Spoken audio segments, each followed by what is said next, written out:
ये बिहार का इतिहास चैप्टर 2 का तीसरा वीडियो है। हर्यक वंश के संस्थापक बिंबिसार के द्वारा अंग को अपने राज्य मगध में मिला लिया गया, जिससे बिहार का एकीकरण हो गया। अंग महाजनपद में आधुनिक बिहार के मुंगेर और भागलपुर जिले शामिल थे। मुगल साम्राज्य का उत्कर्ष। मगध नाम का सर्वप्रथम उल्लेख अथर्ववेद में मिलता है। वैदिक साहित्य में मगध के लोगों हेतु व्रात्य शब्द का उल्लेख हुआ है, जिसका अर्थ होता है पतित। नेक्स्ट है मगध राज का उल्लेख महाभारत में भी मिलता है। महाभारत के अनुसार गंगा के दक्षिणी में मगध तथा उत्तरी भाग में विदेह राज्य स्थित था। इसकी सीमा पूर्व में चंपा से पश्चिम में सोन नदी तक तथा उत्तर में गंगा नदी से दक्षिण में विंध्य पर्वत तक विस्तृत थी। ये मगध के साम्राज्य के बारे में बात किया गया है। मगध की राजधानी राजगीर, राजगृह और गिरिव्रज थी। अब हम लोग पढ़ेंगे मगध पे किन किन वंशों का शासन रहा। पहला है बौद्ध समर्थक हर्यक वंश, जो कि 544 से 412 तक दिया गया है। संस्थापक है बिंबिसार, जो कि श्रोणी के नाम से भी जाने जाते हैं। इनके पुत्र हैं जो कि पितृहंता हैं, यानी पिता की हत्या करने वाले, जिन्होंने बिंबिसार की हत्या कर दी थी। उनका नाम है अजातशत्रु।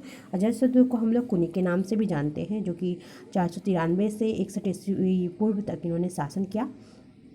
माता का नाम चिलन्ना, पत्नी वाजिरा, जो कि प्रसेनजीत की पुत्री थी। प्रथम बौद्ध संगति का आयोजन अजातशत्रु के शासनकाल में राजगीर की सप्तवर्णी गुफा में महाकश्यप के नेतृत्व में संपन्न हुआ। बुद्ध की शिक्षा एवं संधि के नियम का संकलन इसी समय हुआ, जो कि सूत पिटक और विनय पिटक का संकलन भी अजातशत्रु के शासनकाल में प्रथम बौद्ध संगति के दौरान हुआ। और इनके भी पितृहंता पुत्र हैं, यानी पिता की जिनकी अजातशत्रु की जिन्होंने हत्या कर दी वो थे उदीन, जो कि पाटलिपुत्र के संस्थापक भी माने जाते हैं। 661 से लेकर 445 ईस्वी पूर्व तक इनका शासनकाल रहा और ये जैन धर्म के समर्थक हैं, याद रखिएगा आप लोग। राजधानी इन्होंने परिवर्तन कर दिया, राजगृह से ये अपनी राजधानी पाटलिपुत्र जो कि पटना, वहाँ उन्होंने बसा लिया, और जो कि गंगा और सोन नदी के उद्गम पर अवस्थित था। और इनके पुत्र हैं अनिरुद्ध, मुंडक और नागदशक। नागदशक हर्यक वंश के अंतिम शासक थे। अब हम लोग चले आते हैं नेक्स्ट शिशुनाग वंश, जो कि 415 से 344 ईस्वी पूर्व तक इसका शासनकाल रहा है। संस्थापक शिशुनाग थे। हर्यक वंश के अंतिम शासक जो कि नागदशक थे, उनके योग्य मंत्री जो थे, अमात्य जिसको बोलते हैं, अमात्य का मतलब होता है मंत्री, उन्होंने पद से हटा करके शिशुनाग वंश की स्थापना कर दी और राजधानी उन्होंने वैशाली ले आए वो। उसके बाद कालाशोक आते हैं। कालाशोक जिनको काकवर्ण के नाम से भी जाना जाता है, उन्होंने राजधानी को परिवर्तित कर दिया और वैशाली से फिर वो पाटलिपुत्र ले आए, जो कि पहले था। और इसके बाद द्वितीय बौद्ध संगति का आयोजन कालाशोक के शासनकाल में वैशाली में हुआ था, शुभ कामी की अध्यक्षता में। बौद्ध संघ इसमें दो भागों में विभक्त होता है, अस्थाविर और महासंघी। और अंतिम जो शासक था शिशुनाग वंश का, वो नंदीवर्धन था। नेक्स्ट है जैन समर्थक नंद वंश, 344 से लेकर 321 ईस्वी पूर्व तक इनका शासनकाल रहा। संस्थापक महानंदीन, महापद्मनंद और उग्रसेन भी हैं। उपाधि है एक राट और एक छत्र। भार्गव है परशुराम का अवतार। सर्व क्षंत्रांतक के नाम से जाने जाते हैं, जिसका मतलब होता है क्षत्रियों का नाश करने वाला। मित्र व्याकरणाचार्य पाणिनि है।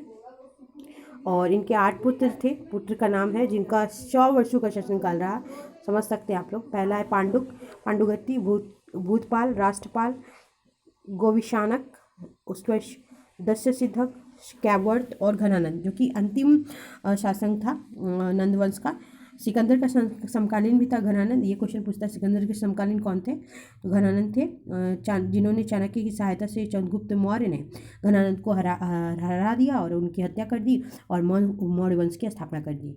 घनानंद जो नंद के अंतिम शासक थे, उन्होंने वो सिकंदर के समकालीन थे। और चाणक्य की सहायता से अभी चंद्रगुप्त मौर्य क्या करते हैं, अपने गुरु की सहायता से घनानंद की हत्या कर देते हैं और मौर्य वंश का स्थापना कर देते हैं। इस तरह से मौर्य वंश का उदय मगध पे शुरू हो जाता है। और याद रखिएगा जो भी इम्पोर्टेंट पॉइंट बताया मैंने, क्योंकि बहुत सारे इसमें से इम्पोर्टेंट पॉइंट निकल सकते हैं। और ये जो जितने 8 पुत्र हैं, इतना तो पूछता नहीं है, डीपली स्टडी करने की बहुत ज़्यादा ज़रूरत नहीं है मुझे इसमें लगता है। जो जो इम्पोर्टेंट पॉइंट है मैंने बता दिए हैं, तो आप लोग देख लीजिएगा। जो भी आपको समझ में आता है, जो नहीं समझ में आता है उसको कमेंट बॉक्स में ज़रूर मैसेज कीजिए, लाइक कीजिए, शेयर कीजिए और सब्सक्राइब कीजिए।